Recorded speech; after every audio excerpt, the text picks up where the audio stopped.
So guys आज की video में हमारा टॉपिक है स्टैटिक साइट जनरेशन। ये क्या होती है और बहुत से लोग इससे सवाल करते हैं इसका क्या मतलब होता है। तो चलिए समझते हैं। सबसे पहले मैंने आपको एक वीडियो में बताया था कि हमारे पास वेबसाइट जो है दो तरीके की होती हैं। एक होती है स्टैटिक वेबसाइट और एक होती है डायनेमिक वेबसाइट। ठीक है। डायनेमिक वेबसाइट्स भी जो होती हैं दो तरीके की होती हैं। एक होती हैं जो डाटाबेस के साथ होती हैं और बाज़ डायनेमिक वेबसाइट्स ऐसी होती हैं जिनके अंदर कंटेंट जो है जावास्क्रिप्ट के ज़रिए बना हुआ होता है।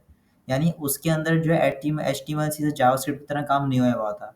अब जैसे फॉर एग्जांपल हमने एक वेबसाइट बना दी, प्योर वेबसाइट, ठीक है, जो कि एचटीएमएल सीएसएस और जावास्क्रिप्ट के ज़रिए बनती है। तो उसमें क्या होता है, वो ब्राउज़र को समझ तो आ जाती है, ठीक है, और इसलिए मैंने ग्रीन टिक भी बनाया हुआ है यहाँ पे। यानी हम जब भी कोई एचटीएमएल की फ़ाइल बनाते हैं तो क्या होता है, हम उसको क्लिक करते हैं। फॉर एग्जांपल मैं अगर फाइल एक्सप्लोरर पे जाऊँ, मैं अपने अगर अगर यहाँ पर कोई एचटीएमएल की फ़ाइल मेरे पास पड़ी हुई हो, ये देखिए मेरे पास एचटीएमएल की फ़ाइल पड़ी हुई है, ठीक है। अगर मैं इनमें से किसी को भी क्लिक करता हूँ तो देखिए मेरा जो पेज है फ़ौरन खुल गया।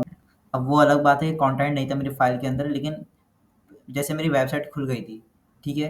लेकिन अगर मैं यही कोई डॉट जेएस की मैं फ़ाइल बनाऊँ यानी जावास्क्रिप्ट की फ़ाइल बनाऊँ, तो वो इतनी आसानी से नहीं खुलेगी। इवन कि सीएसएस की फ़ाइल भी नहीं खुलती। सीएसएस ब्राउज़र अंडरस्टैंड तो कर लेता है, जावास्क्रिप्ट को भी अंडरस्टैंड कर लेता है, लेकिन वो खोलता है किसको है, सिर्फ़ एचटीएमएल को, क्योंकि एचटीएमएल ही उसको समझ आती है।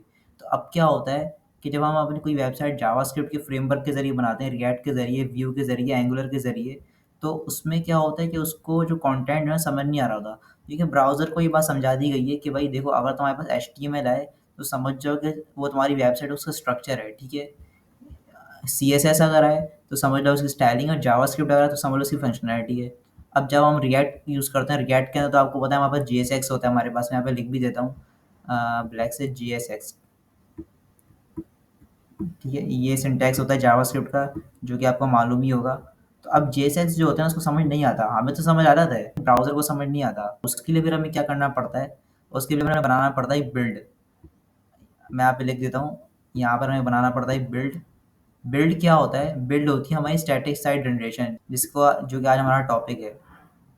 अब स्टैटिक साइट जनरेशन क्या होती है कि फॉर एग्जांपल मैंने एक वेबसाइट बनाई, ठीक है, मैंने एक ऐप बनाई रिएक्ट के ज़रिए। अब अगर मैं उस ऐप को डायरेक्ट अगर गिटहब पर या कहीं पे भी होस्ट करूँगा तो क्या होगा, मेरा मुझे अपना पेज बिल्कुल ब्लैंक शो होगा। लिंक तो मेरा जनरेट हो जाएगा, लेकिन जो पेज है वो बिल्कुल ब्लैंक शो होगा, क्योंकि ब्राउज़र को समझ नहीं आता, ठीक है। यहाँ पे मैंने क्रॉस बनाया हुआ है। तो अब हमें क्या करना पड़ता है, अपनी जो ऐप है, सिंगल पेज एप्लीकेशन जो है हमारी, उससे हमें बिल्ड बनाना पड़ता है। यानी उस वेबसाइट का एक और वर्ज़न बनाना पड़ता है। मैं यहाँ पे लिख देता हूँ कि बिल्ड क्या होता है। बिल्ड होता है हमारा एक और वर्ज़न, ब्रैकेट के अंदर मैं लिख देता हूँ, यहाँ पे लिख देता हूँ एसवी, स्टैटिक वर्ज़न, ठीक है। यानी उसी वेबसाइट का एक तरह का समझ लें, वो उसी वेबसाइट की वो शक्ल जो कि हम एचटीएमएल, सीएसएस और प्योर जावास्क्रिप्ट से बनाते हैं, ठीक है। अब होता है क्या, उससे होगा क्या, उससे होगा ये कि जब बिल्ड जो है हमारा बनकर आएगा, यानी स्टैटिक वर्जन हमारी वेब ऐप का बनकर आएगा, तो ब्राउज़र को समझ आ जाएगा और ब्राउज़र जो है आराम से कंटेंट हमारा डिलीवर कर देगा, ठीक है। अब होता है ये रिएक्ट के अंदर ये होता है कि हमें बिल्ड बनाना पड़ता है। जबकि अगर नेक्स्ट जेएस की बात की जाए तो जैसे-जैसे हम वेबसाइट बनाते जाते हैं, हमारा बिल्ड बनते रहता है। तो रिएक्ट के अंदर एक ये थोड़ी ख्वारी भी रहती है कि यार जब हम वेबसाइट बनाते हैं तो क्या होता है, हमें पूरा जो है बिल्ड जो है हमें बनाना पड़ता है एंड में आके। फिर उसको बिल्ड को जो है उस हमें ये क्या करना पड़ता है कि हमें होस्ट करना पड़ता है, ठीक है।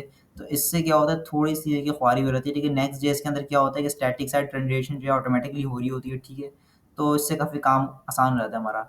तो होप कि आपको ये समझ आ गया स्टैटिक साइट जनरेशन क्या होती है। और यहाँ पर मैं आपको एक और चीज़ समझा देता हूँ। एक है क्लाइंट साइड रेंडरिंग और एक है server side rendering. Client side में क्या होता है, क्लाइंट साइड रेंडरिंग ये होती है जो मैंने आपको दिखाई, ठीक है, कि जैसे ही मैंने एक फ़ाइल बनाई एचटीएमएल की, तो क्या हुआ कि वो फ़ाइल जो है खुल गई, ठीक है, और हमें ज़्यादा कुछ करने की ज़रूरत ही नहीं पड़ी।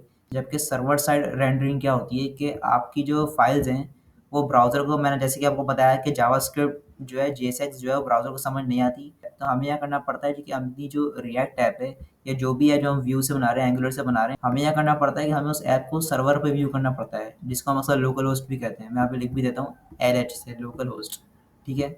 यहाँ पर हमें वेबसाइट को होस्ट सॉरी व्यू करना पड़ता है। तो होप कि आपको ये टॉपिक समझ आओगे, वीडियो हेल्पफुल लगी हो, and thank you so much guys for watching this video, and I will see you next time.